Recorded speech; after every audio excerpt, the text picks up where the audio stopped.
Welcome to Penrose Learning, where we make understanding easy. In this video, I will explain how to make a delicious mixed vegetable curry.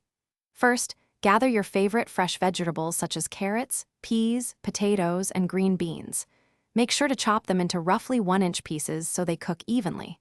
Next, prepare your aromatic base by finely dicing 1 medium onion and having ginger and garlic paste ready.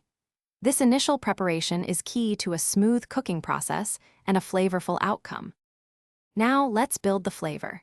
Heat 2 tablespoons of oil in a large pan over medium heat. Add your diced onions and sauté them until they become beautifully golden brown and translucent, which usually takes about 5 to 7 minutes.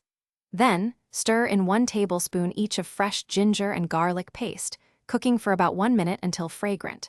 Finally, mix in your essential spices: 1 teaspoon of turmeric, 1.5 teaspoons of cumin, and 2 teaspoons of coriander powder. It's time to combine everything. Add all your chopped mixed vegetables to the spiced onion mixture in the pan, stirring well to coat them evenly.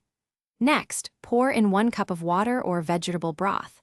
This liquid is crucial for simmering and creating the curry's gravy. Bring it to a gentle boil, then reduce the heat to low, cover the pan, and let it simmer for about 15 minutes, or until the vegetables are tender but still hold their shape. For the finishing touches, stir in 1/4 cup of coconut milk or a splash of cream to add a lovely richness and creamy texture to your curry. Taste and adjust the seasoning if needed, adding a pinch more salt or a dash of chili powder for extra heat. Garnish generously with fresh chopped cilantro and a squeeze of fresh lime juice for a bright finish. Serve your delicious mixed vegetable curry hot with rice or naan. Don't forget to check the description for the Echo Dot link and other great deals. Thanks for watching. If this was helpful, leave a like and consider subscribing. See you next time.